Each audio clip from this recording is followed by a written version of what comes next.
Good morning, and welcome to the third day of VAFMA's second annual Virginia Farmers Market Food Safety Summit. My name is Kim Hutchinson. I'm the Executive Director of the Virginia Farmers Market Association. The goal of the summit is to give farmers market managers and vendors the information they need to know about food safety requirements in Virginia. We are extremely grateful to the Virginia Department of Health, the Virginia Department of Agriculture and Consumer Services, the Virginia Cooperative Extension, the Virginia Family Nutrition Program, and the Virginia Alcohol Beverage Control Authority for their partnership on this event.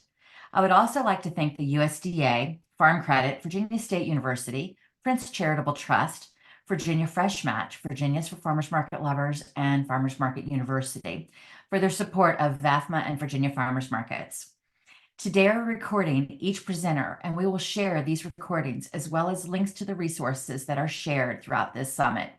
These videos and slides will be posted in the next 2 weeks, and an email will go out when they are posted.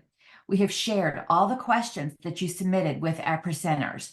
Please use the Q&A box. Q&A.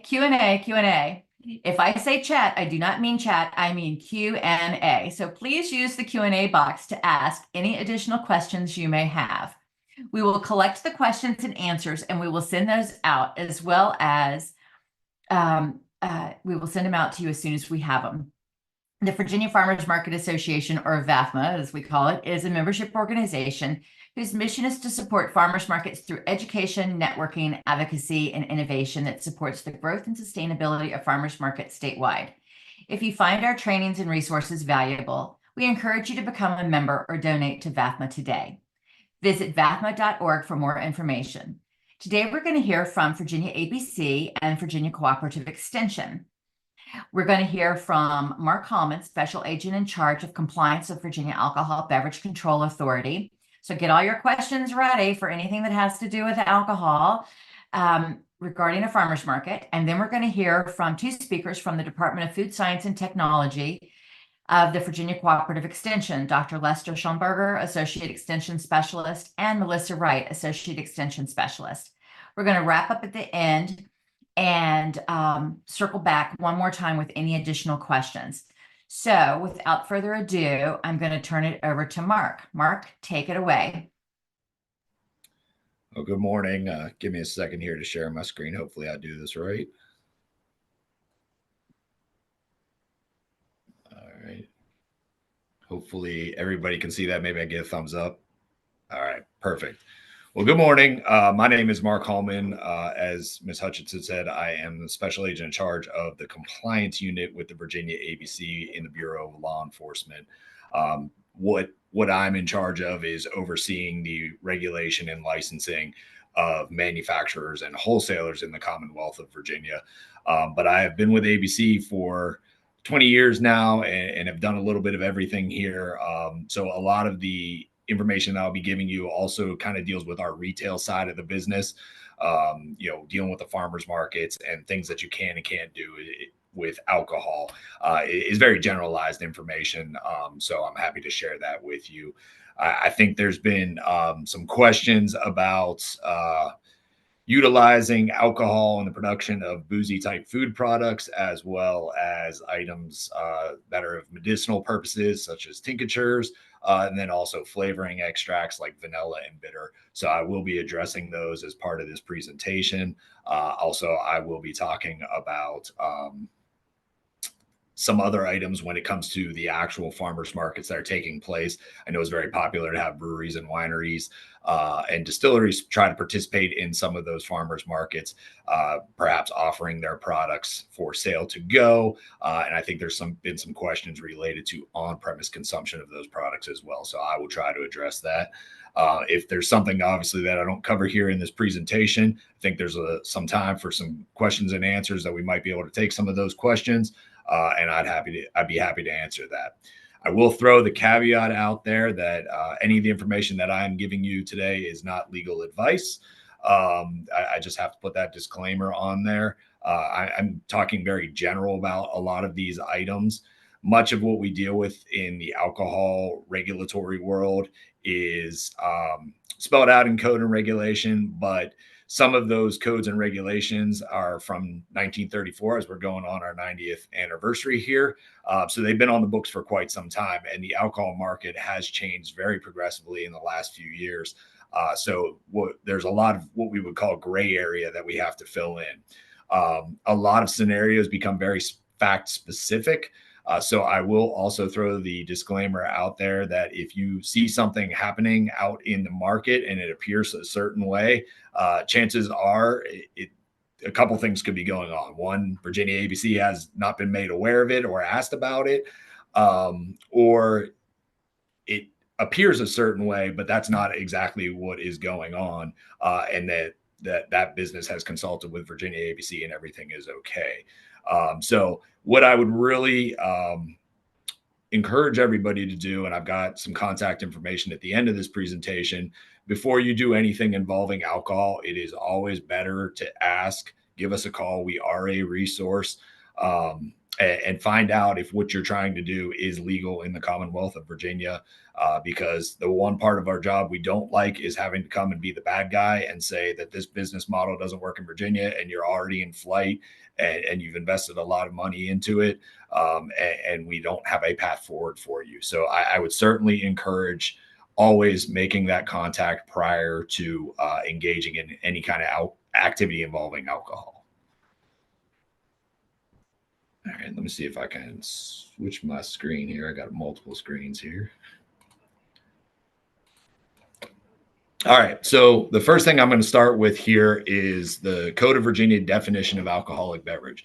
And this is going to carry the bulk of this presentation as far as the meaning of alcoholic beverage, according to the Commonwealth of Virginia. So this is derived by Title 4.1, which is the Alcoholic Beverage Control Act in Virginia. All of the information related to codified information is contained within that section of the Code of Virginia. And our general definition section is the 100 section. So in Virginia, alcoholic beverages are defined. They are including alcohol, spirits, wine, and beer, and any one or more or of such varieties containing, and I've got this highlighted here, 1/2 of 1% or more, that's 0.05 of alcohol by volume, including mixed alcoholic beverages and every liquid or solid. So that gets into some of the food products, powder or crystal, patented or not, containing alcohol, spirits, wine or beer, and capable of being consumed by a human being. And I've also highlighted that there.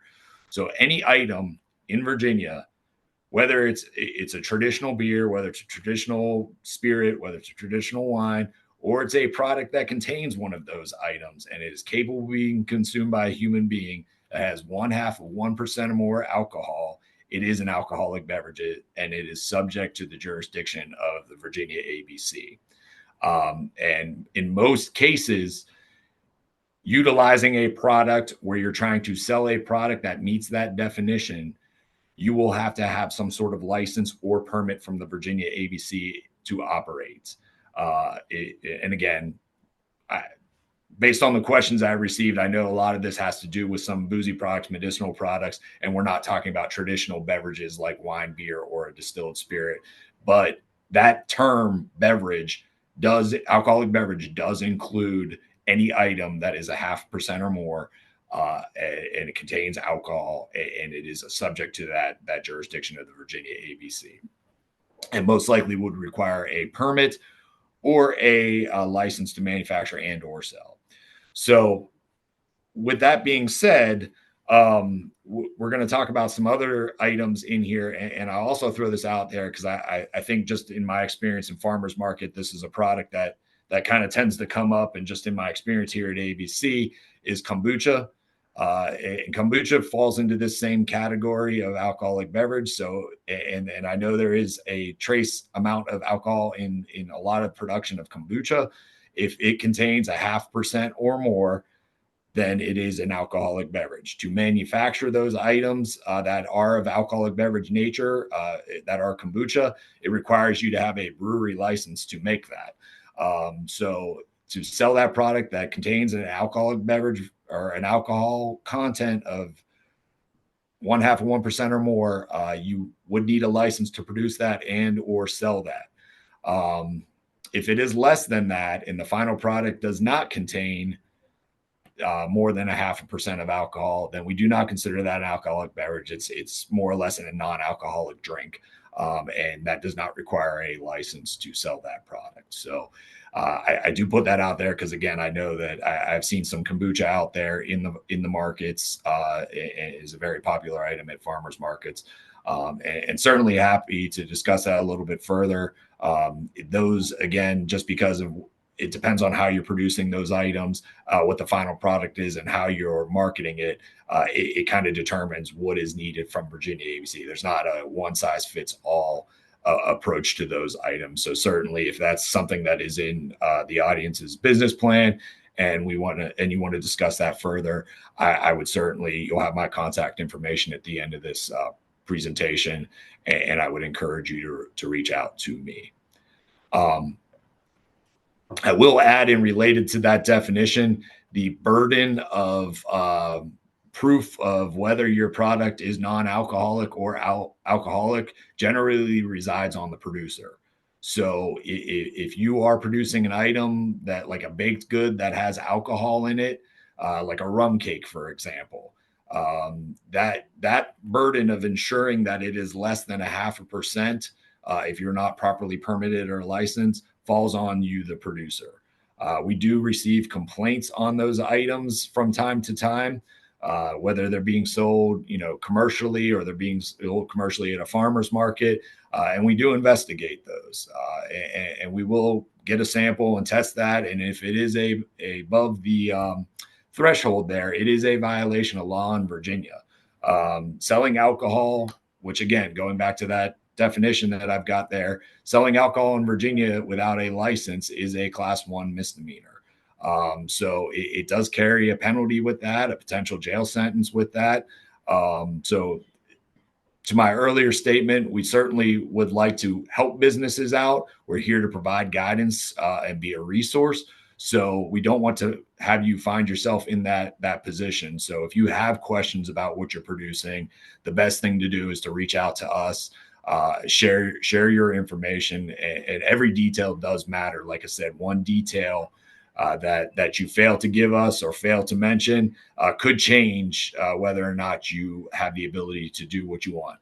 Also, again, back to my earlier statement, the alcohol landscape has changed. I understand boozy food products are a very popular thing nowadays. Wine, beer, distilled spirits are the traditional items, but there have been more items popping up: cupcakes, ice creams, you name it. I think that we've addressed that in some form or fashion of a type of food product where somebody wants to put alcohol in. So I would certainly encourage everybody to make sure that they are contacting us if you have a situation where you are making a product involving alcohol that is a food type item, to make sure that you have what you need before you go into business and selling those items commercially. I will tell you, like I said earlier, we will try to get you to a yes answer. We have to do it within the confines of code and regulation. But there are some times where we will have to say no, that business model just does not work in Virginia. Please recognize that after Prohibition, the states were given the ability to create their own alcohol laws and regulations. So you're dealing with 50 different opinions. So especially in the farmers market atmosphere, it is common to travel into other states where some things may be legal in some states. We're talking specifically about Virginia. And again, those coming in from other states, it may be legal to produce these items and sell these items in their state of domicile. But if they come into Virginia, they may not qualify to sell that product. Again, I would always encourage you to reach out to us and ask those questions before entering into a business where you're investing money and potentially putting yourself out there, as I said, to a violation of law if that item contains alcohol. So as far as medicinal, and this is going to be my next slide here. See if I can get over to it. I do apologize. I got multiple screens open here. All right. So exemptions to licensure. This is under the same alcohol title, but this is section 200. I've pulled a few selections out of that in order to address that based on some of the questions that I have seen for this presentation. The first one is there's an exemption for licensure for the manufacture, sale, and delivery or shipment by persons authorized under existing laws to engage in such businesses of any medicine containing sufficient medication to prevent it from being used as a beverage. So basically, if the item you are producing and you are authorized to make that item, and that goes into other things like the Department of Health, Department of Pharmacology, those things where you are approved to do that, and the final product that is coming out of there is a medicine and is not a beverage, there is an exemption for licensure for that. The next one is the manufacture, sale, and delivery or shipment by persons authorized under existing laws to engage in such business of any medicinal preparations manufactured in accordance with formulas prescribed by the United States Pharmacopoeia, National Formulary, Patent and Proprietary preparations, and other bona fide medicinal and technical preparations which contain, and it's important here, no more alcohol than is necessary to extract the medicinal properties of the drugs contained in such preparations, and no more alcohol than is necessary to hold the medicinal agents in solution and to preserve the same, and which are manufactured and sold to be used exclusively as medicine and not beverages. So most of your tinctures are going to fall into that category. And again, the takeaway there is which contain no more alcohol than is necessary to extract the medicinal properties, etc. So ensuring that you're not creating an herbal alcoholic beverage, basically, there is the key. Again, if it's a situation where we get a complaint to look into that matter, we will, test that product and see. And then again, in the tincture or medicinal preparation scenario, it's going to depend on the situation at hand. So, if that item is being sold and advertised as a medicinal type product, and again, not a beverage, we're going to rely on that exemption from license section that I put up on the screen there. Again, kind of staying with that same medicinal properties, the manufacture, sale, and delivery or shipment of toilet medicinal or antiseptic preparations and solutions not intended for internal human use or nor to be sold as beverages. So that includes items such as salves and creams, etc., that you would use alcohol for the preparation of those items, but not to be intended for internal human consumption, and again, not to be sold as beverages. There is an exemption for licensure to manufacture and sell those items. And like I said, those 3 bullet points cover generally the medicinal tincture arena and creams and salves arena, utilizing alcohol in those productions. However, and I'm going to get into this in a few minutes here on another slide, you may need a permit to purchase some of the alcohol that you will be using in your production. And again, I'll get into that here in a minute. And the final bullet point that I pulled out there that you'll see on the screen is the manufacture and sale of food products known as flavoring extracts, which are manufactured and sold for cooking and culinary purposes only and not sold as beverages.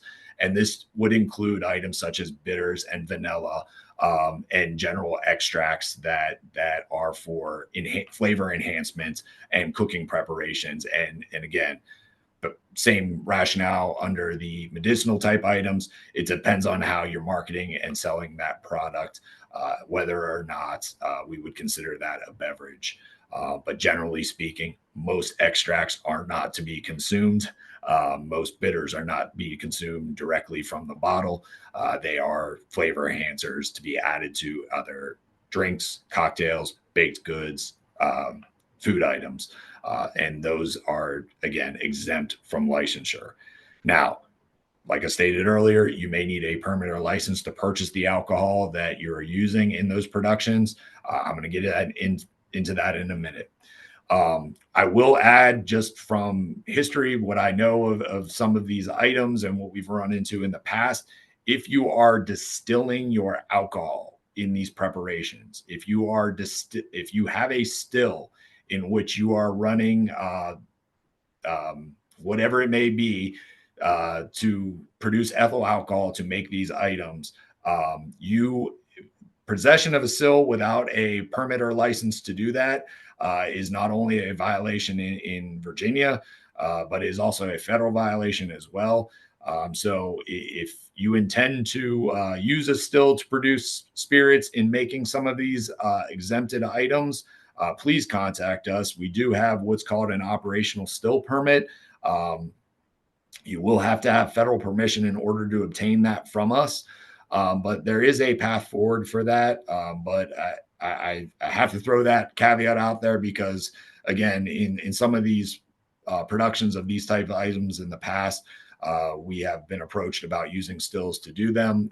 And that is something that's a little bit more complicated that for me to throw up here on a screen, a slide, and would certainly encourage anybody that has those questions to reach out to us and have that discussion to make sure that you're not in violation of law by possessing the still or running alcohol through there and producing alcohol through that still. All right, so when it comes to the production of some of the items related to, I threw this in here actually too as well. Making wine or beer in your residence for your own personal consumption is not a violation of law. I just want to throw that in here as a caveat because I just mentioned the still. You are allowed to make wine and beer at your home. I think in some of the farmers markets and or craft shows, I've seen some items that folks will sell to make products in your own home, and that is okay. That is the reason why I threw this in here. There are some caveats to that. You can see there in some of the little Romanet numerals on the screen. It's for personal or family use only. You can give it to a person whom wine or beer may be lawfully sold, and that's give, not sell.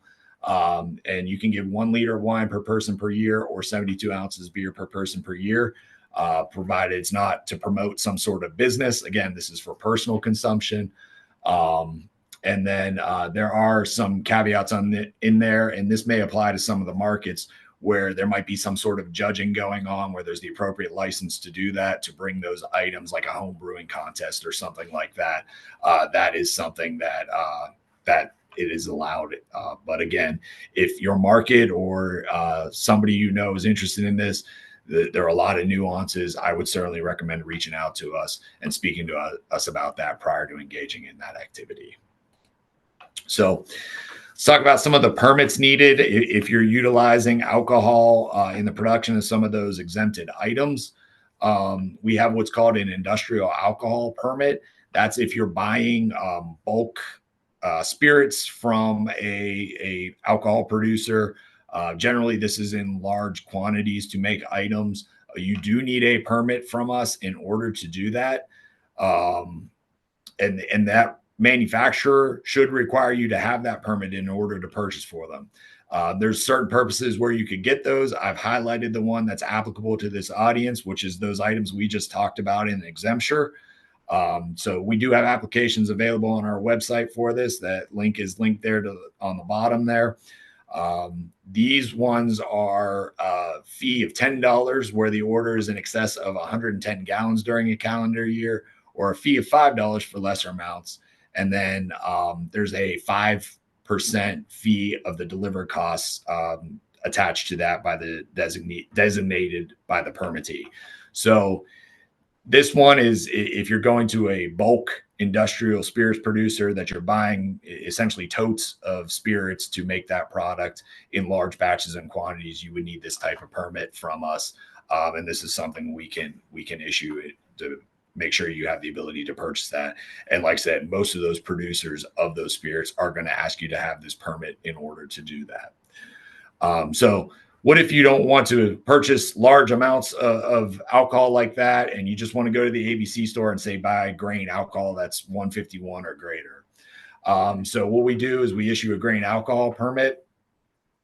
These are yearly permits as well. That authorizes the permittee to purchase grain alcohol with a proof greater than 151 at Virginia ABC stores for those same general uses. And again, if you're making baked goods that require this, culinary use would qualify you. So anything that's consumable for human consumption And then that number 4, medicinal use, if you're making tinctures and items such as that. And then again, that culinary use would also include those extracts, so flavorings and bitters and such. This is a one-time $50 application fee. And like I said, they are a yearly permit. So that first permit would cost you an additional $50, and then it's renewed at $50 every year after that. But again, that allows you to buy those items that are greater than 151 as far as grain, alcohol, spirits at the Virginia ABC stores. That permit link is also located at the bottom of the screen there. And again, if you have any questions related to that or what you would possibly need, I would also recommend, again, always to contact us to see if what you're proposing, if a permit is even needed. Again, speaking very general about these situations here. And then the next permit that I put up there is a culinary permit. This is more if you operate a commercial business to make items that contain alcohol. I threw this up here. I'm not sure as far as the audience goes if we're talking about more of homemade items at a residence or a commercial bakery or places of such. If you're utilizing alcohol at a commercial facility, which is open to the public, you may need one of these culinary permit fees. Again, much like the grain alcohol fee, there's a one-time $50 application fee and then a $50 annual license fee attached to that. They are a yearly permit and they are issued per calendar year. And that allows you to have those spirits on a commercial property, well, spirits, wine, or beer, any kind of alcohol on that commercial property for use in production of whatever item that you may be making. That is something that, again, if you are in a commercial facility, that you might want to talk to us to make sure that you have the right permit or what you need to operate your business there to have alcohol on the premises. And I guess the reason, let me explain the reason where that comes from is you need to have a license anytime food or beverage is offered to the public from a location, a commercial location. That's why restaurants, convenience stores, grocery stores, etc., have an ABC license to do that. But even to store those items on a property that is also has the ability to sell food and beverage to customers for a fee, that is the reason for having this permit. Otherwise, it is a violation of law to store those on a commercial premises where food and beverage is offered to the public. I put this up here. I know that we're talking generally here, the audience is farmers markets. A few years ago, and again, this goes with the trend of products that contain food products that contain alcohol. ABC implemented through the General Assembly a confectionery license.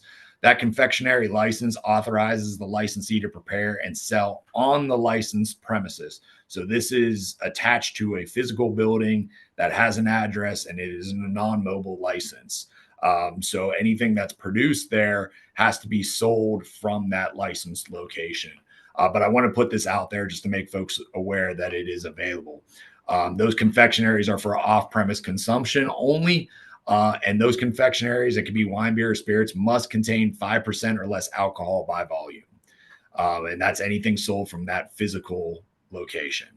And any alcohol contained in such confectionery should not be in liquid form at the time the confectionery is sold. So it can't be a rum cake with kind of a shot of rum sticking out of the top of it.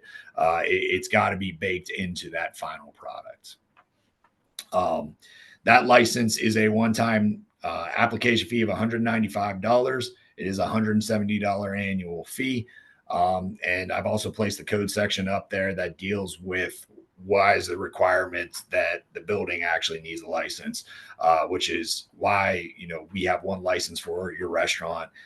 Even if you have several restaurants across the Commonwealth, or in this case, if you have several confectionaries, you need a license at each one of those locations.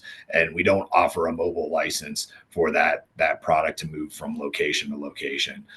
And again, I know I'm dealing with farmers markets, which are generally mobile, but I wanted to put this out there in case something I tell you here today doesn't match your current business model, that you have an option potentially for this confectionery license. All right, and I think there were some questions about drinking on the premises of a farmer's market. And generally speaking, I put this up here. We have kind of two types of licenses. We have an off-premise license and an on-premise license when we're talking very generally about licenses. Your retail off-premise license is for beer and wine to go. And those are what you traditionally see, your traditional grocery store, convenience store, delicatessen, drugstore, gift shop, etc. That allows the holder to sell wine and beer that they purchase from an authorized wholesaler here in Virginia to go. So, that's the reason why you can walk into your local supermarket, get yourself a bottle of wine or a 6-pack of beer and take it to go. There are some provisions in there where and I put those up on the screen, where you can have a sample of that wine or beer in your grocery store or gourmet shop. That's why you walk into some specialty shops and they have samples of wine, or somebody's pouring wine, or they're pouring samples of beer where somebody can try. There are some parameters surrounding that. I've listed that up there on the screen about how much can be given away. And the whole purpose is to feature and educate the public about the product that's being sampled and tasted. And then what we have next is our general category of on-premise establishments. This is where you can drink wine, beer, spirits on premises of the establishment. Generally speaking, we have a mixed beverage license, which allows you to produce and sell, or mix and sell cocktails and distilled spirits on your premises. And generally speaking, this is your hotels, restaurants, and clubs in Virginia. These are really the only on-premise consumption type licenses. Like I said, for the off-premise type properties, you have to qualify as a grocery store, but you can't have samples that folks can consume on the premises. And then a restaurant, you would have to qualify as a restaurant and or hotel or club in order to have that true on-premise consumption in the establishment. There are different types of categories of licenses that we have for these. So I certainly think if you have a situation where you have a permanent market that may qualify for one of these licenses and you want to talk about it further, it is very scenario based and very specific to whatever you're doing. So I would certainly encourage you to talk to us and see if we have some sort of license that would accommodate your business model. Then, in order to talk about wineries, farm wineries, Virginia recognizes two different types of wineries. We have what's known as a winery, which is more of your commercial winery, and then a farm winery, which probably most of you are familiar with in Virginia, was a destination where they're growing their own agricultural product and utilizing it in the production of their wine. We also have breweries and distilleries in the Commonwealth of Virginia. So I'm going to start off talking about remotes. And certainly, if something I don't cover here is a question that you have, feel free to ask that. These are kind of a little nuanced when it comes to having these manufacturers at a farmer's market. Farm wineries and distilleries can get what's called a remote privilege. It is a privilege that is part of their license. And for a farm winery, they can operate up to 5 remotes at one time. And what it basically allows them to do is pick up their tasting room and place it in another location that is not their physical property and sell their wine to go for off-premises and consumption. So they can sell bottles of wine. That also includes, I think it's very popular to mix things like sangria. They can sell that to go from those remote licenses. And then they can sell wine for on-premise consumption. And I put in quotes there, designated area only. So for instance, if they want to sell glasses of wine at a farmer's market, and the farm winery has been designated a 10 by 10 space and they've got their remote, then only the alcohol that is being consumed can be consumed within that 10 by 10 space. The customers cannot leave that 10 by 10 designated space because that's what Virginia ABC has authorized as far as consumption to walk around the rest of the market and do their shopping. So they do have the ability to come. They do have the ability to participate. They do have the ability to sell their wine for consumption there, but it has to be done in that generalized space. And if it's somebody else's farmer's market and it's not the farm winery's farmer's market, that consumption can't be extended to the rest of the market, meaning they can't get their remote privilege to cover somebody else's entire space so that guests can walk around and consume alcohol in that location. It is only specific to that location. I will throw out, because this is popular also with craft shows, and not, I don't see it as much as farmers market with farmers markets, but I will put this out there that if there is a charge to attend, meaning the general public, in order for them to come to the farmers market or craft show, has to pay a ticket entry fee, then the ability for farm wineries and distilleries to come gets very complicated. Because in Virginia, the definition of sale without a license includes offering for sale or exposing for sale. So if the holder of the farmer's market, the business entity that holds that, does not have a license to sell alcohol, and they're selling tickets that allow customers access to these farm wineries to get alcohol, and that includes distilleries as well, that could be a violation of law in Virginia, and technically a sale of alcohol without a license. There are certain festivals and craft shows that may qualify to get a license in order to do that. But if you fall into one of those categories, I would certainly recommend reaching out to us and talking to us about it before you engage in that activity. So the distilleries we have licensed in Virginia don't have the ability to sell distilled spirits at their distillery location by virtue of having a distillery license. And you're probably thinking, well, I've walked into this distillery and I was able to buy a bottle of alcohol or try a cocktail. They are actually licensed Virginia ABC stores at those distillery locations. They enter into contract with Virginia ABC in order to operate a store. That store privilege does allow them to sell samples or give away samples. So they have some limits as far as what size cocktail they can make for their customer to try. But they are an ABC store. Furthermore, they have the remote privilege as well. But what that is a remote privilege to basically pick up their ABC store and move it to another location. The caveat to that one, which is different than the farm winery, is that it must be an event licensed by the board for the purpose of featuring and educating about alcohol. So that distillery either needs to have a manufacturer's banquet license in order to have the remote privilege at a farmer's market. And that is something that can be done. But the distillery would need to talk to their special agent about doing that if they don't know the process for that. But they can't just show up at a farmer's market with their remote unless the farmer's market or the craft show or the event that they're at has a event license issued by the Virginia ABC board. And what that remote privilege, very much like the farm winery, it allows them to sell their distilled spirits in closed containers for off-premise consumption.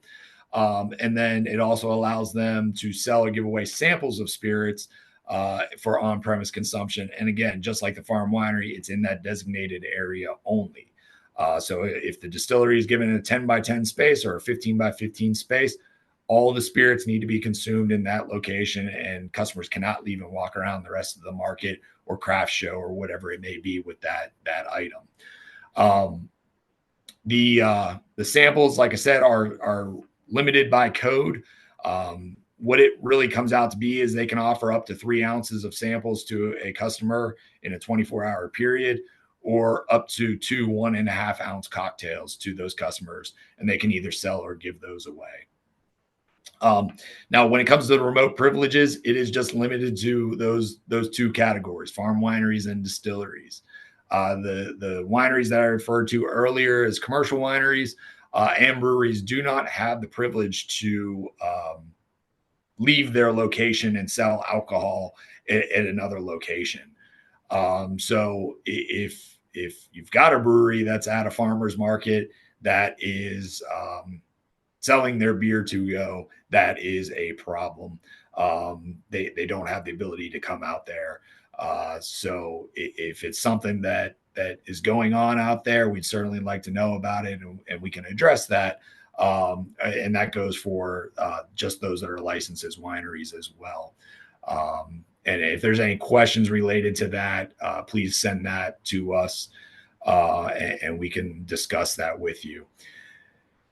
That's talking about just selling wine and beer and distilled spirits at those locations. There is nothing that prevents any of those manufacturing businesses from coming and setting up a booth at a farmer's market, at a craft show, provided they're not providing alcohol or selling any alcohol, and explaining their business. So if they want to come and say, hey, we make this kind of beer, and give some educational background, and we're located at 123 Main Street, come visit our tasting room.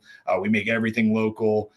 They can do that. They just cannot sell any alcohol or bring any alcohol, except for those ones that have those remote privileges. Some of these things I did already cover. If the market has a Virginia ABC license, meaning the market qualified for, say, like a grocery store license, and you have vendors there, manufacturers, those distilleries and farm wineries, cannot receive a remote at that location. Virginia has what's called a 3-tier system, and there has to be strict separation between manufacturers, wholesalers, and retailers of alcoholic beverages. And there are only certain things that a manufacturer can provide to a retailer. In this case, if the market has an ABC license, they're considered a retailer. But a remote is one of those things that they cannot provide as a service to that retail licensed location. Like I said earlier, if there's a charge to attend for the market, there may be a situation where the manufacturers cannot participate. Another thing I threw up there is manufacturers of alcoholic beverages, whether it's wine, beer, or distilled spirits, cannot donate alcoholic beverages to anyone. So there cannot be any kind of donation to any charitable organization for market purposes or anything like that. That also goes, there's some rules and regulations related to sponsorships. So if you have a manufacturer sponsoring your market, there's a requirement to notify ABC of that, and it also has to qualify for that sponsorship. So and generally sponsorship is giving something and getting something in return. In most cases, it's some sort of monetary amount as well as advertisement for the manufacturer in return. So if there's any questions related to that, that's usually fact specific. We can talk about that offline. You can certainly reach out to us, and we'd be happy to discuss that. And like I said earlier, there's nothing that really prohibits the manufacturers from coming out and providing educational material at a craft show or farmer's market. If they don't qualify for one of those remotes, they just cannot have alcoholic beverages with them. If there's questions with the alcohol manufacturing in any form or fashion, the best point of contact is our compliance unit here, which I'm part of. Our link is up there on screen, and our contact information. If there's any question related to a manufacturer participating in a farmer's market or craft show, I would certainly encourage. Most of at least Virginia manufacturers have close relationships with their agents, and they can reach out to their agent as well and seek that guidance. I think there were a few questions related to participating at a actual manufacturing facility, such as a farm winery or a brewery. It really kind of depends. Generally speaking, those premises for their entirety are licensed for consumption. If somebody is going to rent out an area, let's say a farm winery sits on a bunch of acres of land, and somebody wants to come in there, and a group wants to have a farmer's market, and they rent out, 2 acres of that land. What ABC views that 2 acres as is no longer part of the farm winery or brewery during the time that 2 acres is rented out, meaning there can be no consumption on that area of land because it's no longer part of that manufacturer's license during the time that event is taking place. Again, those kind of scenarios become very fact specific, and nobody seems to set anything up the same exact way, which is fine. But I always encourage folks to talk to us about that prior to engaging in that activity. There are certain situations where if there are vendors on the premises, that is not considered part of the or that is still considered part of the premises of the brewery or winery, where folks can consume wine or beer that they purchase from the manufacturer while browsing. There are certain scenarios where that can take place. It really just depends on what the business relationship is between those entities that are kind of involved in that event. So there's not a one size fits all answer to that question. And I would certainly encourage, as those items come up, to reach out to us and to talk to us about it.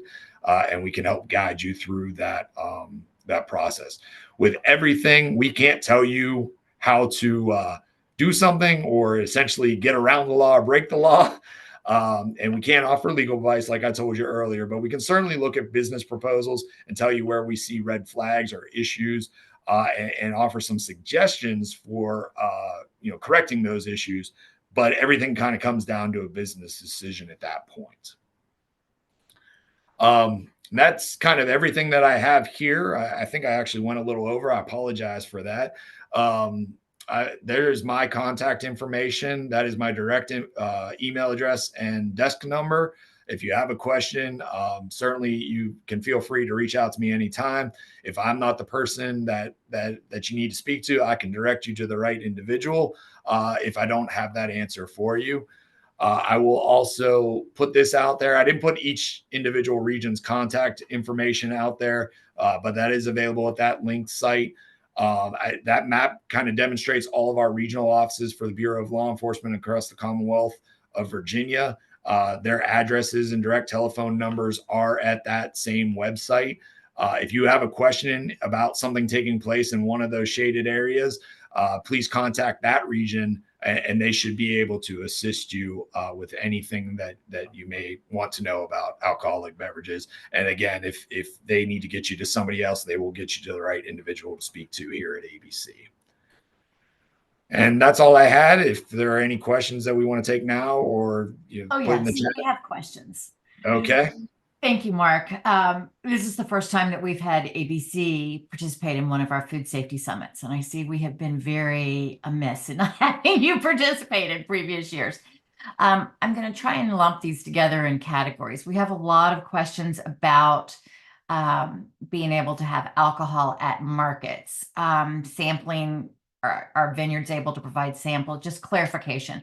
Can vineyards provide samples of wine at a farmer's market? And if so, what does the market need to do to ensure that they are being compliant?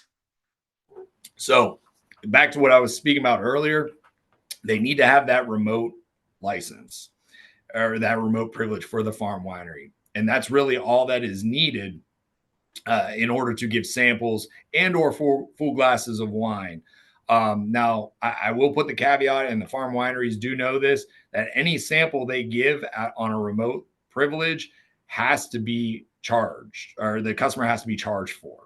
And we don't, and the Code of Virginia doesn't set the amount, but there has to be a charge for that remote sample, because they can only give away samples on their farm winery premises. But essentially that counts as a sale, that sample, and it has to be sold. So they could sell it for a quarter, they could sell it for $2. We don't have a regulation that guides that, but that does include tastings and samples at that location. And nothing is needed by the market as long as that farm winery has a remote and that all the activity, including the sampling, is taking place within the space that's been designated to them. So the market doesn't have to be listed on the winery's permit or liability insurance or anything of that sort? Well, liability insurance, that's probably for an attorney or the insurance company. But the farm winery or the market does not need to be listed in there. We treat that, let's say, using my example of a 10 by 10 space, that 10 by 10 space for the period that farm winery is there belongs to them. They're subject to the farm winery is subject to all the rules and regulations associated with the ABC Act and Virginia regulation that they have to abide by.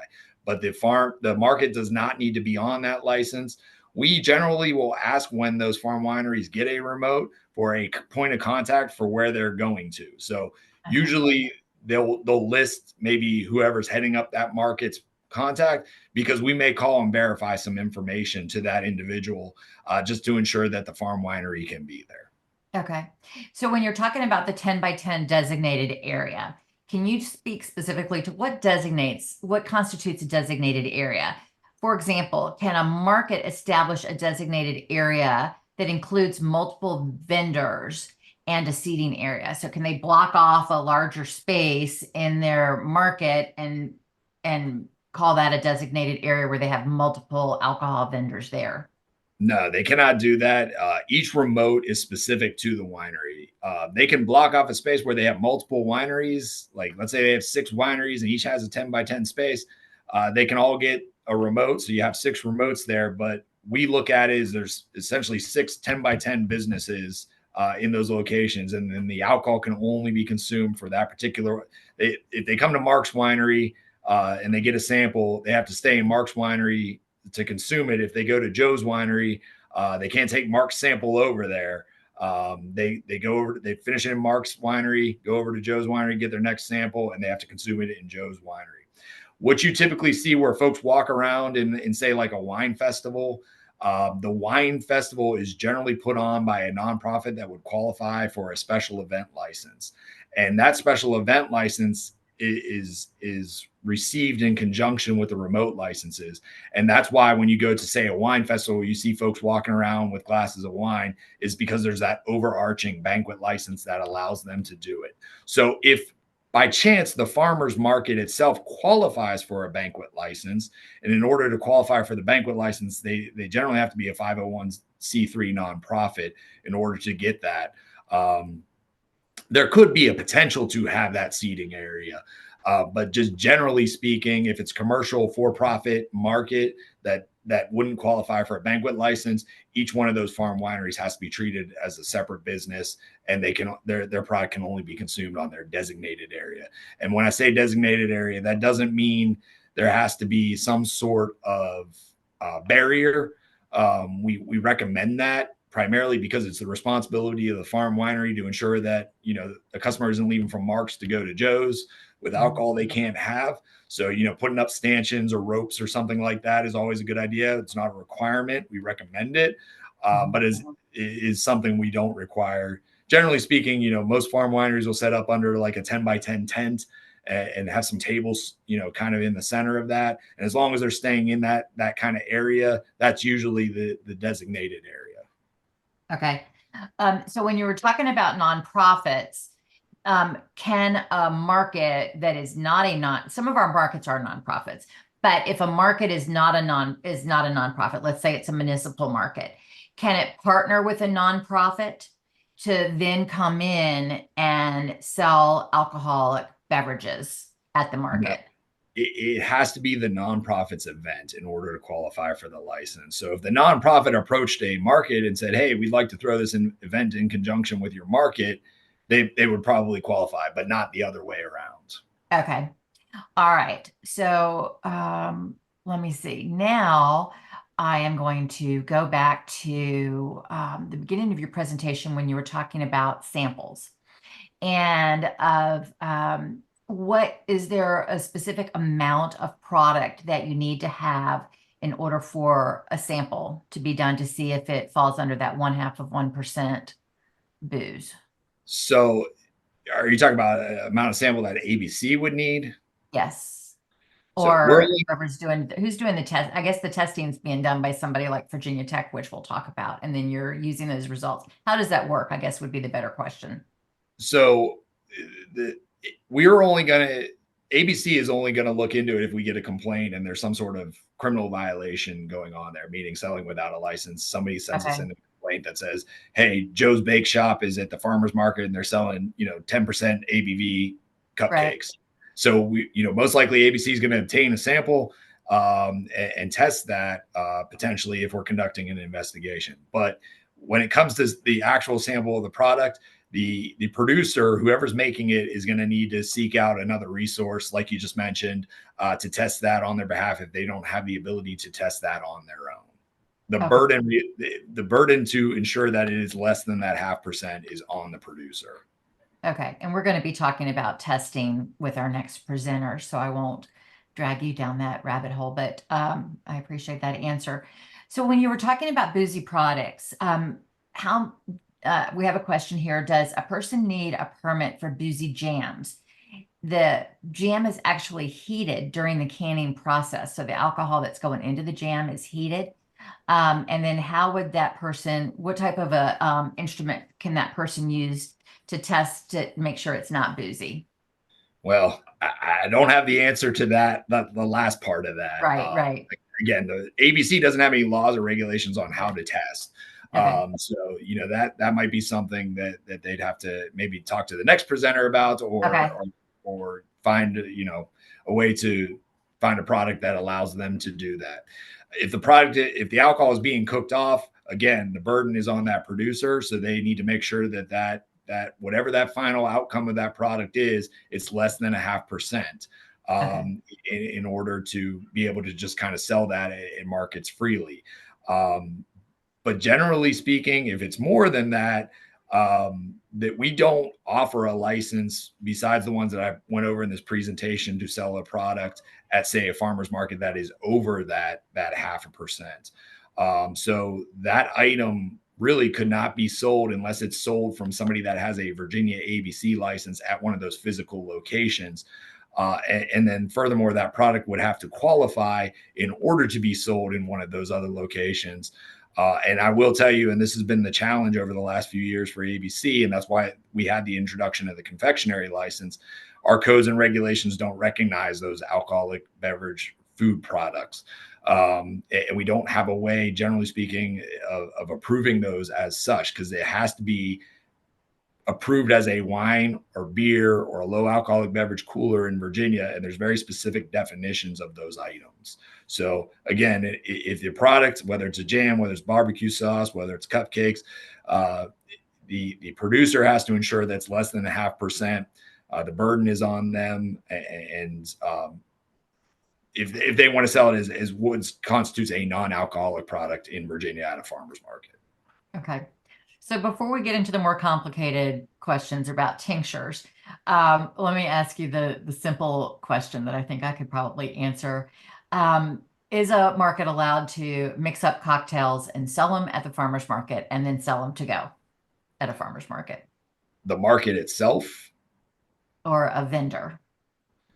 no. The only thing that would qualify for some sort of remote kind of cocktail mixing license is what I discussed earlier, is that Okay. distillery remote. So only distilleries can make cocktails at that location, with the caveat that it's at an event that's for the purpose of featuring and educating alcoholic beverages, that they have their remote, and it's limited to those sample size. So really, they can serve their guests up to 2 1.5 ounce cocktails, but it has to be consumed in that designated space. So back to whatever that designated space is, if it's a 10 by 10 space, I use that as a general example, but it can be a little bigger than that, but it has to be consumed in that location.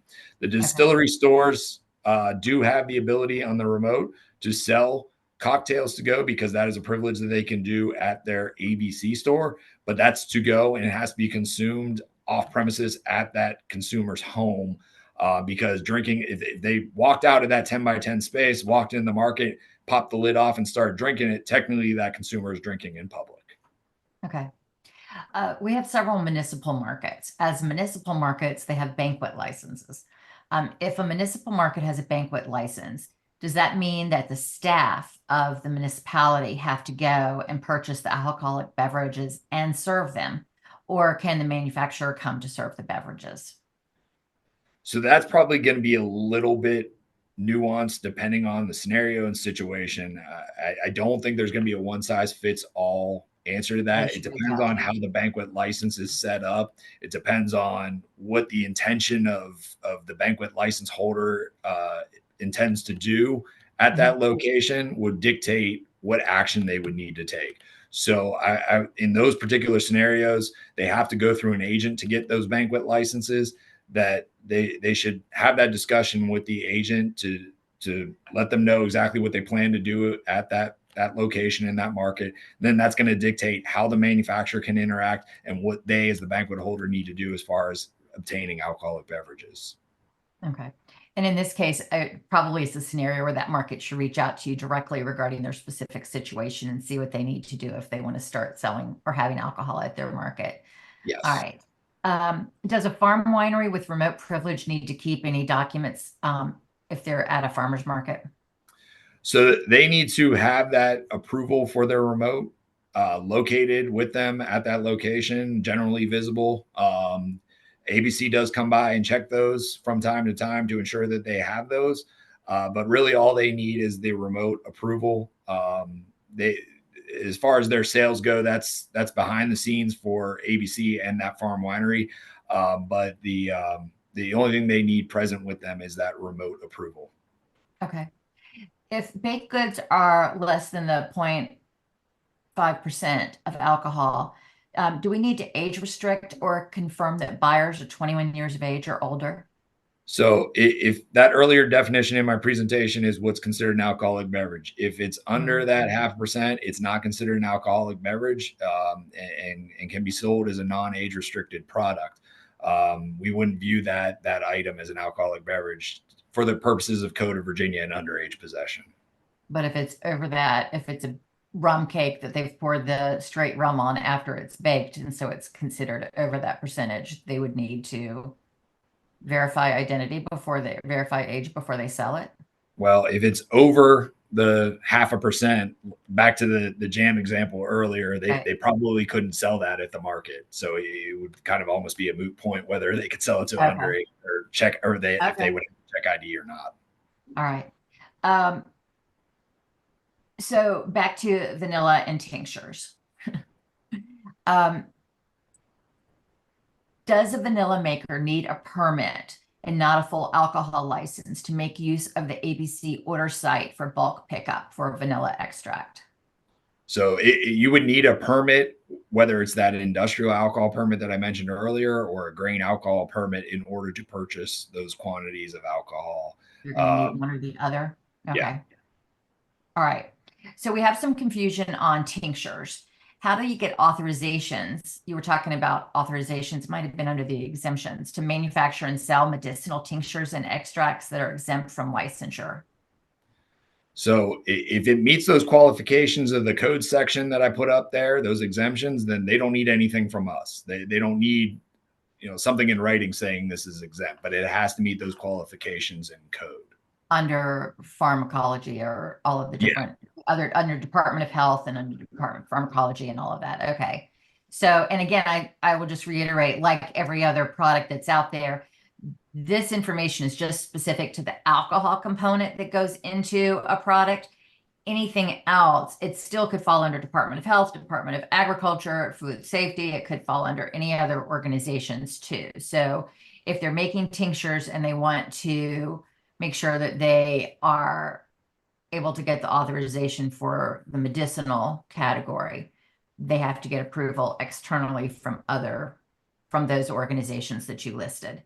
And if they do get that exemption, they do not need a permit. If they do not qualify as medicinal, then they need a permit.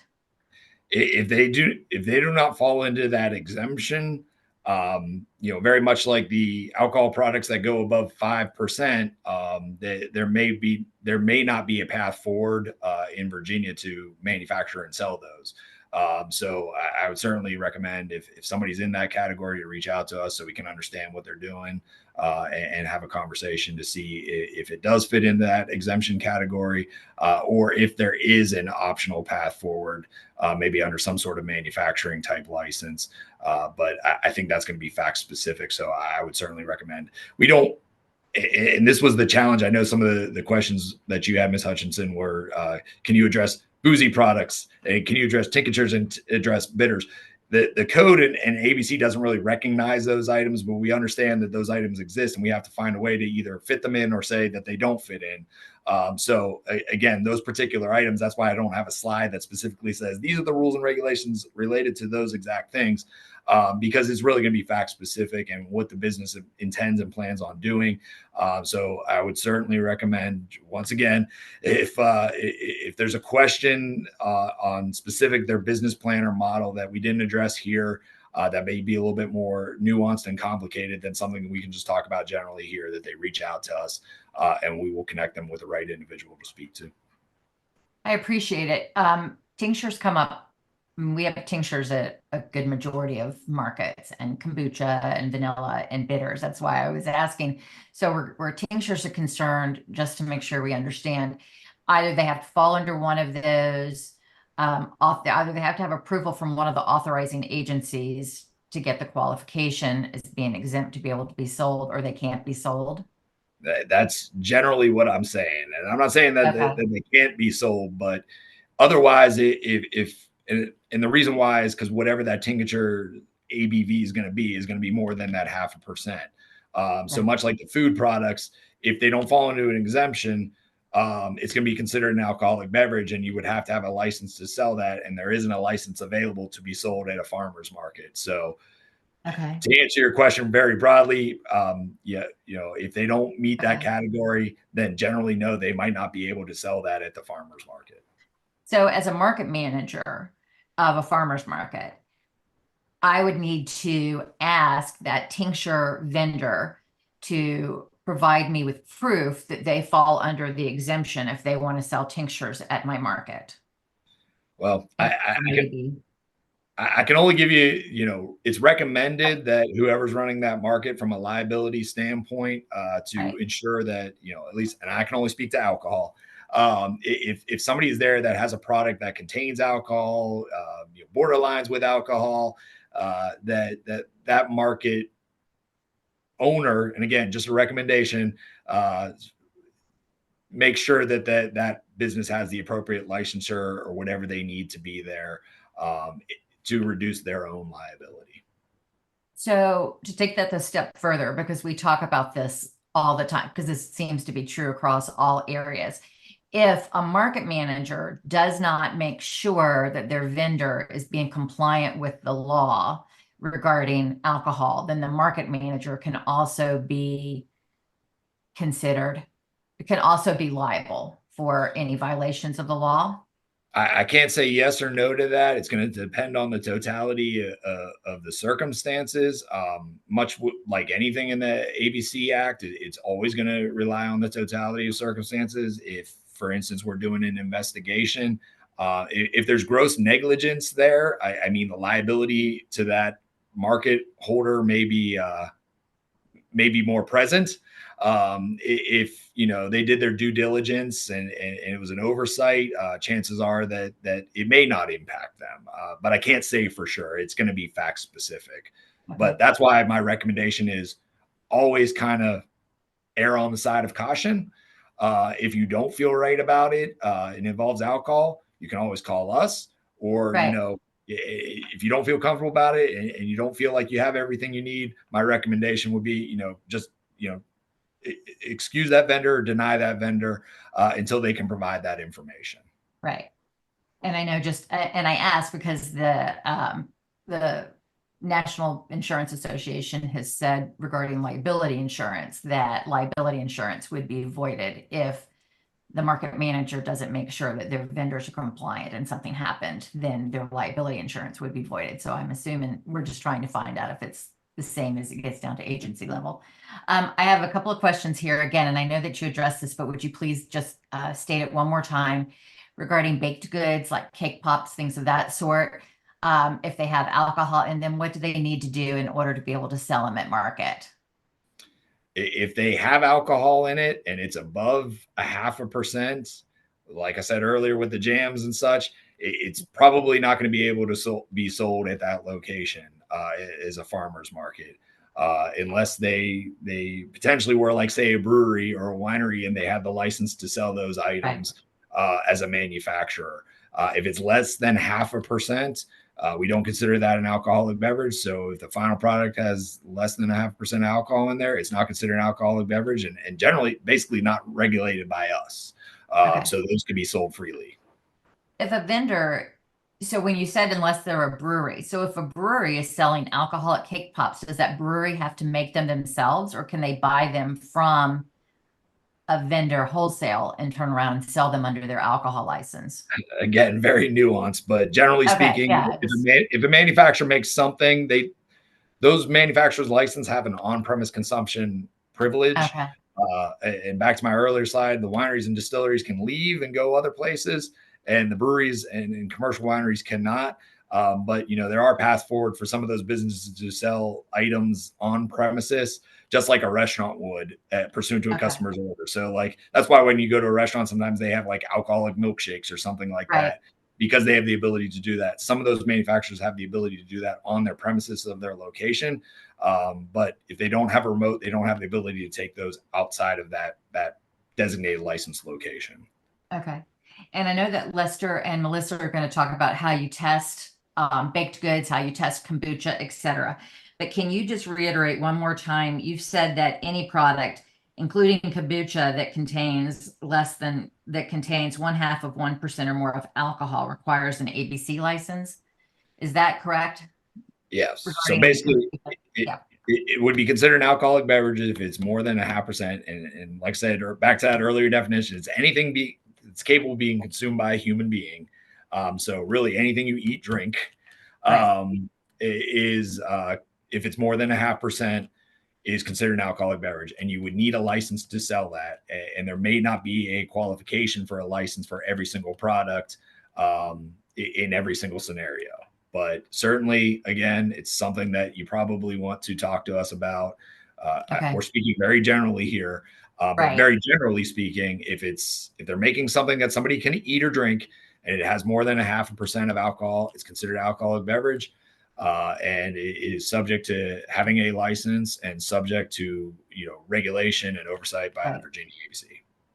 So just to reiterate, something like kombucha, something like barbecue sauce, something like, all of these products, not only do they have to be tested, and again, Lester and Melissa are going to address that in a minute, excuse me, but they also, if they test for alcohol, they're going to have to talk to you whether they can sell it or not. They also have to go through approval under VDAC's food safety for their recipes, and they've got to go through recipe approval for each and every one of their flavors.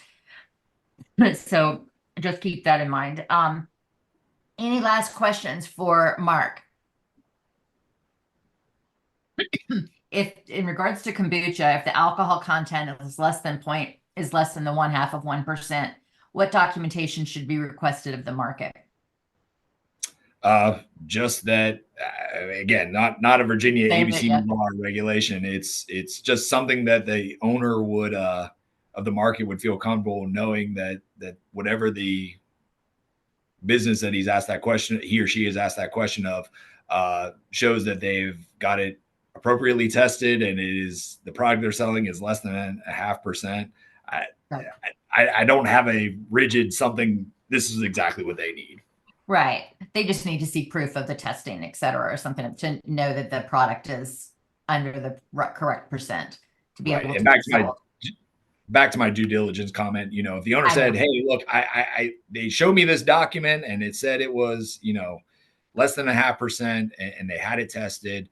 And that's why I looked at it, and that's why I felt comfortable with. Like I said, it depends on the totality of the circumstance, Right. and generally we'd err on the side if they did their due diligence. Okay. I appreciate that. Mark, thank you so much.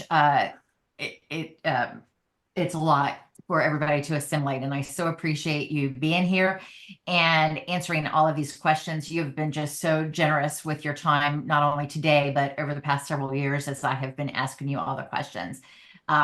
We have over 365 markets in the state of Virginia, and each one is very unique.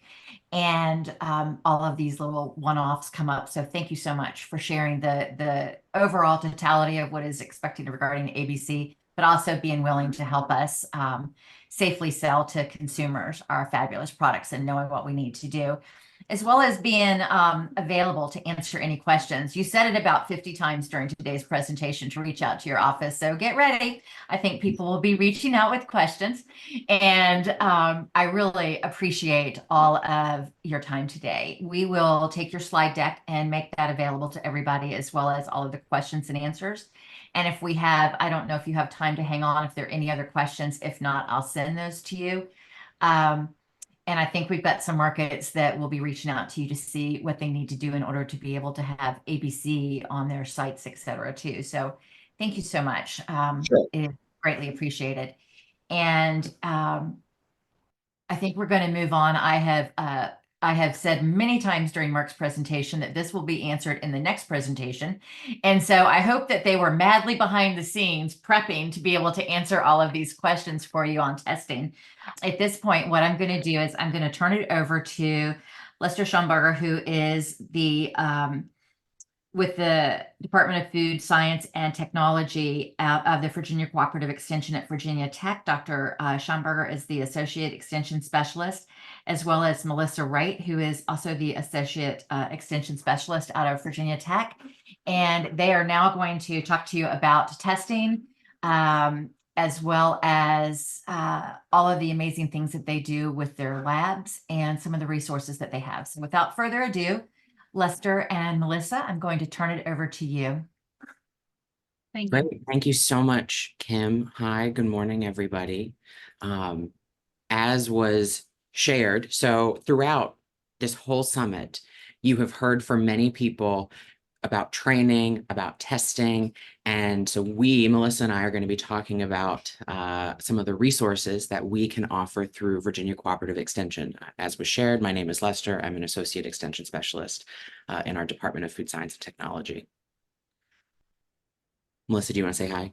Hi, I'm Melissa, and I'm also an Associate Extension Specialist and the Director of the testing program, and we'll cover that in a little bit. So for those of you who are not familiar with Virginia Cooperative Extension, we exist as a partnership between Virginia Tech and Virginia State University to transfer the teaching and research expertise that exists amongst our faculty to Virginia's communities. We are a network of faculty specialists like Melissa and myself who focus on a particular topic, as well as regional and local agents who are really that conduit for connecting what is a community needing to what is the expertise at Virginia Tech and Virginia State and how we can apply that and share it, as well as program assistants and volunteers. And we're also a collaborative partnership with local, state, and federal governments. Yes, we're going to talk about training, we're going to talk about testing, but if you take anything from our presentation, let it be this. Please develop a relationship with your local cooperative extension office. I will put in the chat the link for you to get the contact information for your local office.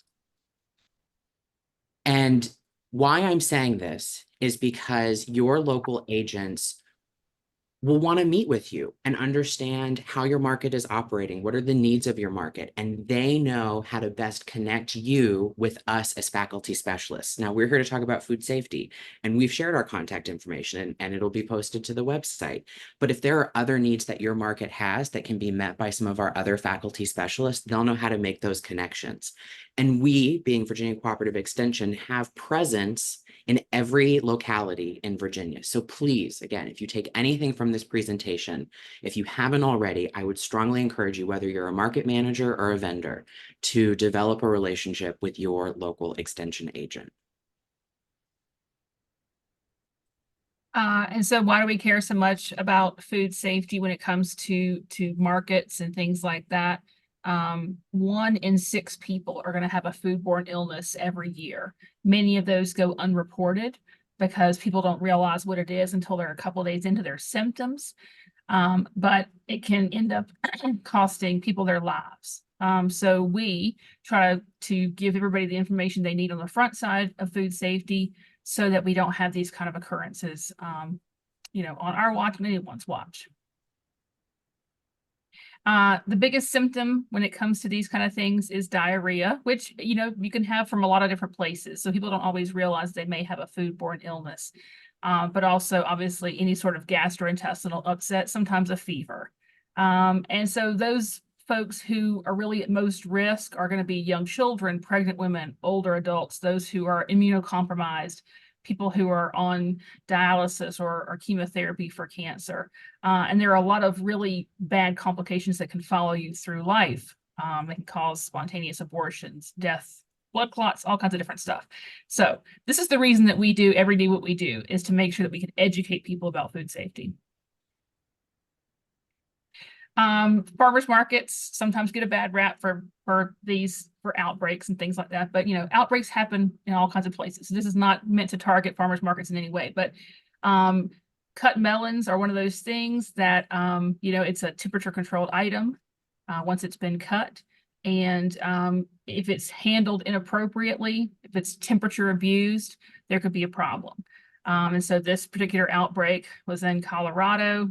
People were given samples, and then 14 people, including these 2 small children, got so sick they had to have dialysis. There's also been some with prepared foods, such as guacamole, which is obviously a mixture of a lot of different cut vegetables that requires temperature control for safety. So improper holding times, as well as just the general contaminants that exist on produce, and also bad hygiene. Those kind of things can result in these kind of outbreaks that sicken people and hospitalize people. Some other examples of outbreaks that have been tied back to farmers markets, one in 2011 related to E. coli 0157H7. This outbreak of foodborne illness ended up causing 12 illnesses, 4 hospitalizations, 2 people suffered kidney failure, and they were able to ultimately link this back to deer on the farm. And then the last example that we're going to provide is from 2017, and this was a salmonella outbreak that was related to shelled peas, which were sold at a farmer's market in Wisconsin. There were 11 confirmed cases within this outbreak that spread across 3 counties, and it was likely linked to one vendor who was selling at several markets. One of the things that I also want to highlight is that from 1996 to 2007, there were approximately 72 reported outbreaks of foodborne illness associated with about 20 different fresh produce commodities. 13 outbreaks were associated with tomatoes, 11 were associated with melons, and 24 were associated with leafy greens such as lettuce and spinach. And so we observe outbreaks that occur across food types, commodities, and our goal in providing education and testing is to try and help vendors be successful in selling safe products. Part of working to prevent instances of foodborne illness and outbreaks is that in some cases, businesses are found to be liable. There was a report that was published in 2001, and unfortunately, there has not been a newer report to be published, but this one that was published was able to document what an average award was through the court system in cases of foodborne illness. And looking at this award for premature death using 1991 dollars was $274,580. Now I went in and looked at the inflation calculator to see, well, what would that be like in today's dollars? And that award would be over $500,000. And that can get businesses out of business. And we don't want that for anybody. So how do we help our food businesses here in Virginia? Offering a variety of food safety trainings, offering fact sheets for people to be able to review or utilize as a resource, having online trainings, volunteer programs, as well as testing and individual technical assistance that Melissa is able to support. Again, I'm going to put some links in the chat. So if you are interested in seeing how to register for a variety of our programs, this is the main page. And if you're interested in any of our publications, this is the main page. What you'll see in the next couple of slides, and I'll continue to put links in the chat, is there will also be QR codes. So if you want to scan those codes, you can pull information up on your phone. But again, I will be putting information into the chat. So let's start talking about produce. There are a variety of produce-related education programs and support that Virginia Cooperative Extension provides. The first one that I'm going to talk about is our Enhancing the Safety of Locally Grown Produce program. I believe it was Christina who was representing, and Eric representing the produce safety team at VDAX. And they talked about the produce safety rule and talked about having to take a required training if a farm operation meets the threshold to be covered by the produce safety rule. We also offer, especially for those that are exempt, this program, Enhancing the Safety of Locally Grown Produce, covers a variety of topics ranging from food safety on the farm, land use, water use, manure and soil amendments, all the way to food safety at the market. There's also a companion set of resources for market managers. If you're interested in downloading those publications, they can be found, oh, it didn't copy. They can be found, come on, here. Just as an example of what some of these fact sheets will look like, we've tried to make them as straightforward as possible. So as it relates to farm worker toilet and hand washing facilities, how you can set up a good hand washing station, some additional tips, and some pictures to use as an example, as well as with setting up adequate toilet facilities. We also offer the Enhancing the Safety of Locally Grown Produce program as an online training. So again, especially for those farms that haven't met the threshold to need to participate in the Produce Safety Alliance's training, this is a training that is available, and it is one that you will get a certificate if you successfully complete the class. And I've heard of a number of vendors who will print off that certificate and will have it at their farmers market booth to show to customers, hey, we have participated in this training. We are working to produce safe produce for you. If you're interested in registering for this program, you can do it at the link in the chat. So like I said, there's also training that you might have to participate if you're covered under the produce safety rule. There's actually a training that is coming up in early May. I'm going to put the link to that registration in the chat as well. It's going to be online May 1st and 2nd. I believe it's over the afternoon. And this course it meets the requirements set in the produce safety rule. Again, if you're covered and have to participate in that training. It covers a lot of the same topics that we go over in Enhancing the Safety of Locally Grown Produce in additional detail, and also covers a lot of the records that need to be kept as part of the rule. The other thing, and I know that this was talked about last week, but for our farmers, if you're interested in an on-farm readiness review, that is something that you can reach out to your local extension office. Again, if you take anything from this presentation, connect with your local extension office, and they can help get you ready and participate in this on-farm readiness review program. Oh, I also have a link to a specific publication. So I'm going to give you a lot of links. So you can learn more about that at that publication. One of the other things that we talk about, so oftentimes in our trainings, we are talking to a manager or an owner, but it's also important to train employees. And so another program that we offer is a farm training specifically for employees. And if you are a farmer, or if you have vendors that are farmers who have employees and they need to train their employees, they can participate in this online class. All right, Melissa. And we talked about this earlier. Kim spoke about this earlier. This is one of our pride and joys for the year, although it's going to be outdated as of July 1st when things change. But this is one of those documents that we try to put so many things in one place. So it's just called Going to Market for short. And I think Lester threw the link up there for it. Yep. This has all those what ifs, FAQs. But if you read it and you can't find your answer, absolutely connect with us. Lester and I are both partial authors on this publication, so we are happy to help you answer the questions you might have or put you in contact with the right person who may deal with a very specific area of something within the Going to Market book. But we are very, very proud of this, and we hope you all download it, print it, put it under your pillow, whatever your job is. I'm a paper person. I like to print it out and highlight it. So whatever makes you happy. And so in similar to the fact sheets that Lester showed earlier with enhancing the safety of locally grown produce, we have enhancing the safety of locally prepared foods. I specifically deal most often with prepared and value-added products. So all the things that we've talked about leading up to today, all your jams and jellies, all your baked goods, all your acidified foods, all your temperature control items, all kinds of things like that. How can I make them? How can I make them safely? How should I label them? What has to be on my label? What can be on my label? What can't be on my label? What kind of container should I use? All these questions are things that we have fact sheets for. If you find that we do not have one that addresses your need, we have a lot of new ones that we're going to be trying to roll out. Some things that are a little more, new on the scene, things like water kefir. Some of these other little ones that kind of just have started to take off. We do find that every year something new kind of pops out of the woodwork and becomes the thing of the year.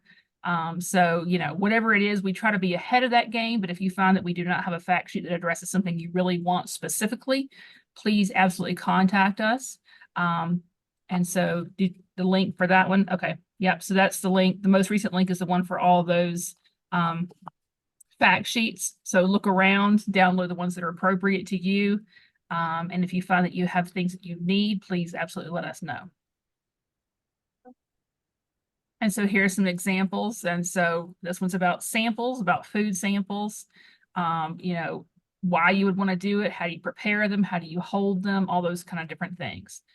We talk about honey is one of those that is really a commodity. People can make it a value added product as well. People like to flavor it and things like that as well. So we deal with the commodity itself, but also the value added aspect of it. And so some of the other ones, refrigerated items are really popular. People ask me 100 times a week, do I have to refrigerate X, whatever it is? So we are happy to help you answer that question, either through testing or looking at your recipe. But these are just some general ideas about, how do I sell them? How do I refrigerate them? What are the temperature controls? How long can I leave it out if it's not refrigerated? And then kombucha, obviously a very, very popular one. We talked about that earlier. Kombucha is one of those products that kind of we look at the pH, we look at the alcohol level, we look at, do you know how to ferment? Are you being clean? All these different kind of questions. But kombucha is a very complex one, so that is a very popular fact sheet. So definitely, if you're into kombucha, download that one. And so then this is the program that I work for, the program I'm the director of. It's used to be called the Food Innovations Program. You'll hear it referred to like that. It is now the Food Producer Technical Assistance Network. Anything that people have said in earlier programs about testing, or Melissa will answer that question. I am the Melissa. I will answer the question. Questions are always free. Email me anytime. And yeah, foodbiz@vt.edu. I'm not great at answering the telephone, I'll tell you that. So please email me your question. If I need to set up a time for us to talk in more detail about your question, absolutely happy to do that. We do a lot of testing of acidified foods. So we're talking about pickles and salsas, some barbecue sauces, things like that. We talk about temperature control items. So your baked goods, your cupcakes, your icings, your, filled buns, lemon meringue pie, even things like kimchi and sauerkraut, those kind of things as well. We do provide guidance on, if your product doesn't meet the regulations for a shelf-stable product, how can we change your recipe or change your process to help you achieve that place that you would like to be able to sell your product. We, and a disclaimer, we are not regulators, so we are not going to be the people who are ever going to tell you what you can and can't do. But we will happily, in conjunction with, our relationship with VDAX and VDH, we will do as much as we can to get you to the point and hand you off to them so that they can help you approve your application and, become a food producer in the state or add products to your already existing profile and things like that. So we like to try to help take some of the burden off of them. So we will help you pre-review your labels for accuracy. What can and can't be on there. We help with ingredient statements. We help with nutrition facts panel. Many products at this level, especially in farmers markets, don't reach the threshold where they have to have those. But a lot of consumers enjoy having those. So we do actually calculate and create those for your recipe specific to the products that you're making, specific to the ingredients you're using, and then in different package sizes for whatever you need. So I will help with almost any value-added product you could possibly dream up. So when you wake up in the morning and say, I had the best idea overnight, you could email me at foodbiz@vt.edu like everybody else in the world does, and we will help you get on that path. So that's a little bit about kind of what I do. And then also we can help with, like I said, we're not regulators, but we are familiar with the regulations, and we do provide trainings for things that are federal and state regulations. I'm a process authority, so if you ever require the assistance of someone who is an acidified food process authority specifically, if VDAX or anybody else tells you you need to work with the process authority, I am one. To my knowledge, there are not any other ones in Virginia. You can choose any. There are plenty out there, but I'm happy to try to be the one to help you with that. We are a subsidized program, so we like to try to keep our costs low for the people who are, starting food businesses or who are trying to make sure they're making safe product. But we don't want to bankrupt anybody either, so we don't like to try to keep our prices low. We will try to help you understand the regulations that are applicable to your product, and then help you work within those regulations. Again, we are not the regulators, but we do know the regulations. So we will help you keep your product within the regulations, but also train you to the appropriate regulations that may be applicable to the product you're making. So at your market, you may have food establishments and including temporary food establishments where there needs to be someone who is a part of that food establishment who has supervisory management responsibility and the authority to direct and control food preparation and service. And that person needs to be a certified food protection manager. There are a number of programs that exist that can train somebody to be recognized as a certified food protection manager. One of those programs is ServSafe, and that is a program that we deliver through Virginia Cooperative Extension. If you are interested in participating in one of our trainings, you can follow the QR code here on the slide, or you can go to this webpage and you can see where our upcoming ServSafe trainings are going to be. They happen across the Commonwealth. There might not be one in your county, but there may be one nearby you. And so take a look at what we're able to offer, and new classes get put into that system all throughout the year. So there might not be one near you like in a month, but there might be one later this year. And that's another reason why you could reach out to your local extension office and say, hey, do you know of any other programs coming up? One thing I also want to note about our ability to deliver the ServSafe Certified Food Protection Manager course is that we do also offer it in Spanish.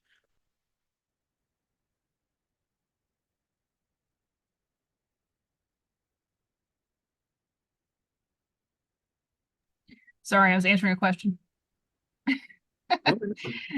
We also have people who deal specifically in seafood. We have colleagues in Extension who work at the Eastern Shore and also at the Hampton Roads AREC. And so our colleague, Catherine Parega, she deals specifically with seafood HACCP.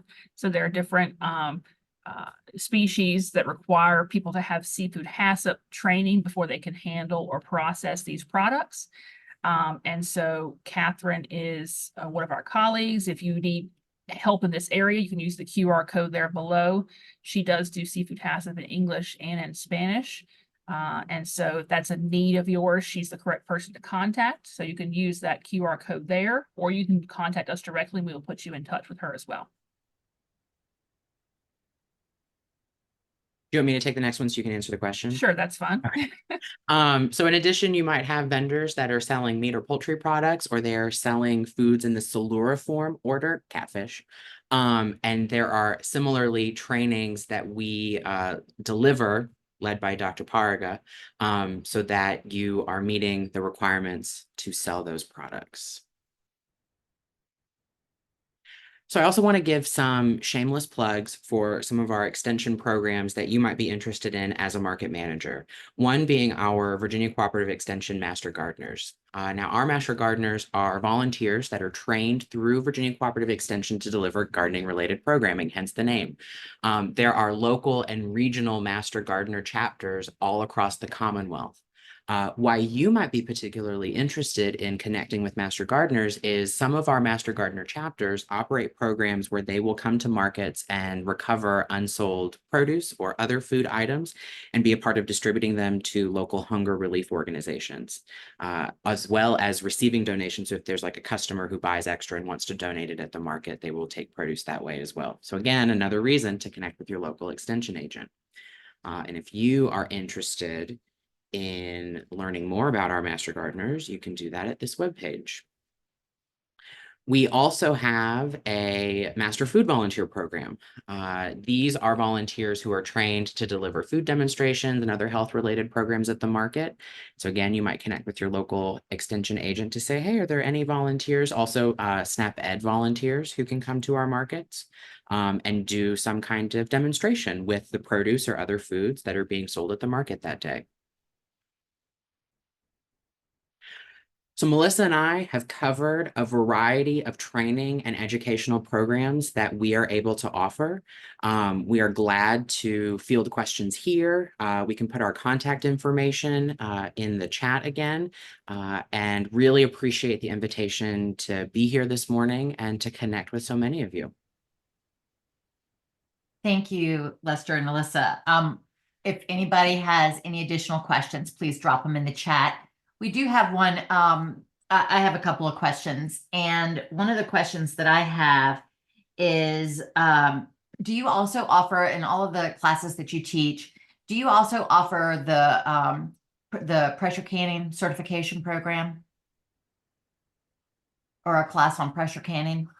We offer that for individuals for their own, like their own doing in their home, certainly. Do you mean like in a personal use context or in a business context? Well, so I'm looking at, since the rules are changing in July regarding the amount of products that can be sold under cottage law, Yes. that follow under the exemption.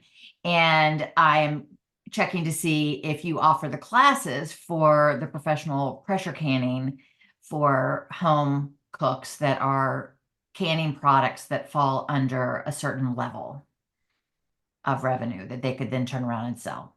So they want to make products that are processed and then sell them in a retail setting Yes. in their home. Okay. So with Make them in their home and then sell them in a retail setting, Right. and fall under cottage law. Right. So that's one of those that's a little bit hairy sometimes. Again, we are not the regulators, so we are not the ones who can tell you that you can sell a product that is made in your home at a certain location. We will give you the best guidance we can on how to make that product safe. Oftentimes, when you're making a retail product, we will help producers understand how to do what's called a hot fill hold instead of doing water bath or pressure canning. Right. As far as low acid products, green beans and potatoes and those kind of things, those are all low acid products, and they're going to be a lot more difficult to get permission to sell those products as a shelf-stable canned item, Right. at a farmer's market. Now, acidified foods we cover all the time. Low acid foods are a lot more tricky. There's a lot of nuance with pressure canning, right? There's the condition of your pressure canner and your dial and all those different things. Oh, I know. I tried to explain that General Yeah. Assembly. So yes, that's Yeah. why I'm asking the question. Right. So I do not deal with people who want to pressure can products and then sell them for retail sale, because oftentimes that is not really an efficient way for people to do it. So we recommend they use a hot fill hold. I don't know, and this is probably a VDAX question, I don't know if you could sell a low acid canned food product made in your home at a farmer's market. I highly doubt it. So I don't think that's really a question that is necessarily one we want to answer, because I don't think that's people. I don't want people to wade into that. into that. I think of the acidified products, yeah. Really the pickles and things of that sort. Yeah. Just making sure, I want to make sure that folks have an access to training that are making pickles and other products in their home, for them to know, not to water bath and pressure can, that other methods are needed to make sure that they are safe, and then where they can get that training. That's what I'm trying to get at. Okay, and so for acidified foods, that training is the Better Process Control School. Okay. which as an acidified food producer, you're supposed to have that. We do offer better process control school for acidified foods. It's Okay. currently offered live. Myself and one of my colleagues have offered that a few times. We are hoping to have that online as well at some point. We are also hoping relatively soon, within the next year or so, to have a kind of a more condensed version that's really applicable to those home producers that are small, that are doing acidified foods. That doesn't give them all the extraneous information they don't need about, how to make actual cans and things like that. But yes, we do teach better process control school, which is the one that you're required to have as an acidified food manufacturer. Okay, if you could drop the link of that into the chat, that would be great. And then I just wanted to, I see that y'all are answering the questions that are in the chat about being able to do the testing for the products that make sure that they fall within the alcohol compliance, as well as connecting. Yeah. We used to have the ability to do the testing of alcohol in food products at a lot larger scale. There was a lab here was doing that test anyway for the Virginia wine and beverage industry. That lab is no longer operational, so we don't have the volume that we used to have. The price is higher now. The price is $350 per product. If you have a product that is a jam or a jelly or a baked good, all these things that would need to be below 0.5% of alcohol in order to be that non-alcoholic product that Mark spoke about earlier. If it's a alcohol-based product, like if it's a kombucha or a beverage, there is a lab that is called Imbibe Craft Solutions that my colleagues at the wine lab have recommended people use, and I'll put that down as well. If it's a food product, there's not a lot of people who are doing that kind of testing because it's very cumbersome.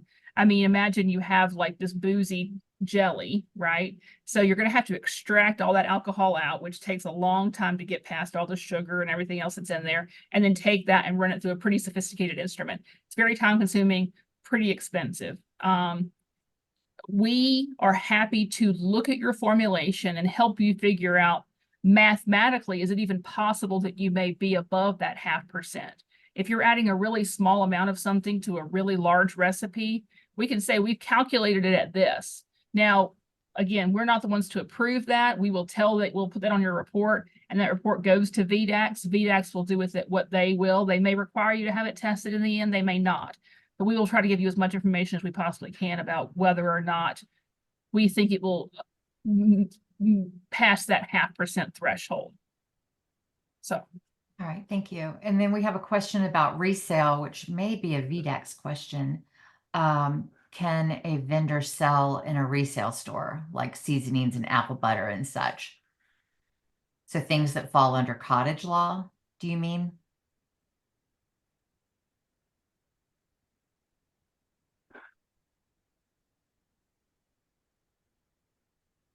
So is it feasible that through yes. So under cottage law, can a vendor sell in a resale store? Do we have anybody from VDAX still on the call that can answer that? We'll have to get that answer for you. And so, yes, it is feasible that through calculating the recipe, using the ABV of the alcohol that's being used and the batch size and how you're processing it, we will be happy to calculate that number for you, but you will have to find somebody who will let you know whether or not that product ultimately needs to be tested. Okay. So I think Perry's typing that answer. Right. So the question, this was a question regarding the recipe. Is it feasible through calculating a recipe to testing may be unnecessary for the additional expense? So you've said yes, and Perry's typing that answer. The question regarding can a vendor sell in a resale store if they are cottage law? I believe that answer is no, but we will verify that with VDAX. Can I add, not to this question, but to your earlier point about what Melissa was saying in terms of the variety of classes and better process control school and all of those things. All of those programs are going to be at that main course registration link, and I'm putting it in the chat again right now. Any of our offerings, anything that you will sign up and register for will be housed on this page. Okay, great. And we're going to capture, I mean, Lester, you are so great at dropping all of the links in the chat. We absolutely love that. We are going to capture all of that, rest assured, and we will make sure that we forward all of this along with all of the FAQs, et cetera, and the answers to the questions that we were not able to gather during the seminar, as well as all the presentations. I also just wanted to piggyback on Lester saying that talking about when you guys were talking about the safe handling classes, we will be teaching safe at our conference. We are working with Lester and the folks at Virginia Tech on November 13th at the Mid-Atlantic Farmers Market Conference, which will be held here in Richmond, Virginia. That is a Wednesday, and we will be doing the safe food handling certification at that conference that day. And so so that is an option for you guys if you are coming to the conference, which I hope that you all will come and attend.